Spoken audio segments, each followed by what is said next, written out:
શિવપુરાણ મુજબ પ્રાચીન સમયમાં ચિત્રભાનુ નામનો એક શિકારી હતો. તેણે પ્રાણીઓની હત્યા કરીને તેના પરિવારનો ઉછેર કર્યો. તે એક જમીનદારનો દેવાદાર હતો, પરંતુ સમયસર કર્જ ચૂકવી શક્યા નહીં. તેથી ક્રોધિત થયેલા જમીનદારે શિકારીને શિવમઠમાં બંધક બનાવી લીધો. યોગાનુયોગ તે દિવસે શિવરાત્રિ હતી. સાહુકારના ઘરે પૂજા થઈ રહી હતી. શિકારીએ ધ્યાન લગાવીને શિવને લગતી ધાર્મિક બાબતો સાંભળતો રહ્યો. તેણે ચતુર્દશી પર શિવરાત્રિ વ્રતની કથા પણ સાંભળી. સાંજે જમીનદારે તેને બોલાવ્યો અને કર્જ ચૂકવવાની વાત કરી. બધા રૂપિયા જલ્દી ચૂકવવાનું વચન આપીને શિકારીને છોડી દેવામાં આવ્યો. તે રોજની જેમ જંગલમાં શિકાર કરવા નીકળ્યો. પરંતુ આખો દિવસ કેદમાં હોવાથી તે ભૂખ અને તરસથી પરેશાન હતો. તે શિકારની શોધમાં ઘણો દૂર નીકળી ગયો હતો. જ્યારે અંધારું હતું, ત્યારે તેણે વિચાર્યું કે રાત જંગલમાં જ વિતાવવી પડશે. જંગલ તળાવની બાજુમાં બિલપત્રના ઝાડ પર ચઢી ગયો અને રાત પસાર થવાની રાહ જોતો રહ્યો. બિલ્વ વૃક્ષ નીચે શિવલિંગ હતું જે બિલ્વપત્રોથી ઢંકાયેલું હતું. શિકારી તેની જાણ નહોતી. આરામદાયક સ્થાન બનાવતી વખતે તેણે જે ડાળખી તોડી તેના પરથી સંજોગવત બિલ્વપત્રના પાન શિવજી પર પડતા રહ્યા. આ રીતે તે આખો દિવસ ભૂખ્યો અને તરસ્યો ઉપવાસ પર રહ્યો અને બિલ્વપત્રો પણ શિવલિંગ ઉપર ચઢાવતો ગયો. રાત્રે 1 વાગ્યે એક સગર્ભા હરણી તળાવ પર પાણી પીવા માટે આવી હતી. અવાજ સાંભળતા જ પારખીએ જલ્દી શિકારીએ ધનુષ પર એક તીર ખેંચ્યું. હિરાનીએ કહ્યું, હું ગર્ભવતી છું. વહેલી તકે પહોંચાડશે તમે એક સાથે 2 જીવોને મારી નાખશો, જે યોગ્ય નથી. હું બાળકને જન્મ આપીશ અને ટૂંક સમયમાં તમારી સમક્ષ રજૂ કરીશ. પછી મને મારી નાખજો. શિકારીએ બાણ ઢીલું કર્યું અને હરણીને જવા દીધી. હરણી જંગલમાં ગાયબ થઈ ગઈ. બાણ ચઢાવતા અને ઉતારતા થોડા બિલીપત્રો ફરી શિવલિંગ પર પડ્યા. આ રીતે પ્રથમ પ્રહરની અનાયાસે પૂજા શિકારી દ્વારા થઈ ગઈ. ત્યારે એક અન્ય હિરણી પોતાના બાળક સાથે ત્યાંથી નીકળી. શિકારી આ સોનેરી તક હતી.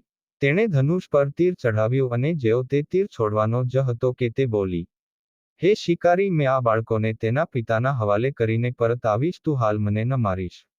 શિકારી હસ્યો અને બોલ્યો, સામે આવેલો શિકાર હું છોડી દઉં એટલો મૂર્ખ નથી. આ પહેલા મેં 2 વાર મારો શિકાર ગુમાવી દીધો છે. મારા બાળકો ભૂખ તરસથી વ્યાકુળ હશે.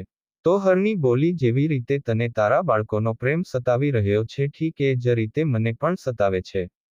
શિકારી, મારો વિશ્વાસ કર, હું તેમને તેમના પિતા પાસે છોડીને તરત જ પરત ફરીશ, આ મારું વચન છે. હરણીનો નમ્ર અવાજ સાંભળીને શિકારીએ તેના પર દયા આવી. તેણે તે હિરણીને પણ જવા દીધી. શિકારના અભાવમાં ભૂખ અને તરસથી વ્યાકુળ શિકારી અજાણતાં બિલીપત્રના પાન ઝાડ પર બેસીને નીચે ફેંકી રહ્યો હતો. સવાર થતાં જ એક રૂષ્ટપુષ્ટ હરણ એ રસ્તે આવી.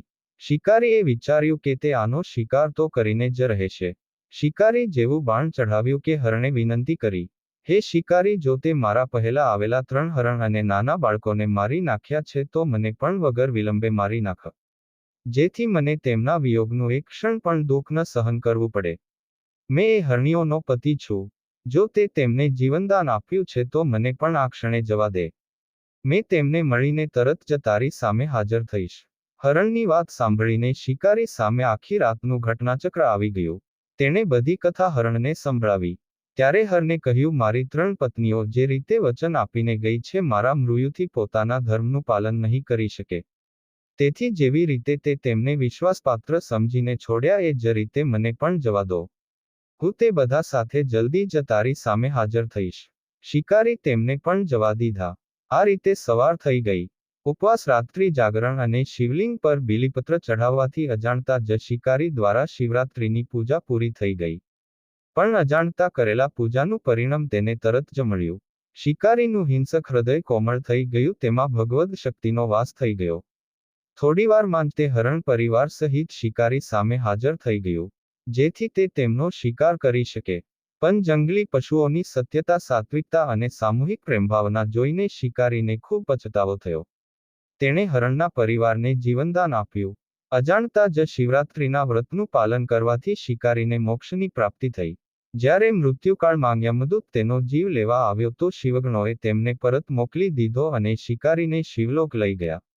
શિવજીની કૃપાથી જ પોતાના આ જન્મમાં રાજા ચિત્રભાનુ પોતાના પાછલા જન્મને યાદ રાખી શક્યા અને મહાશિવરાત્રિનું મહત્વ જાણીને તેનું આગલા જન્મમાં પણ પાલન કરી શક્યા.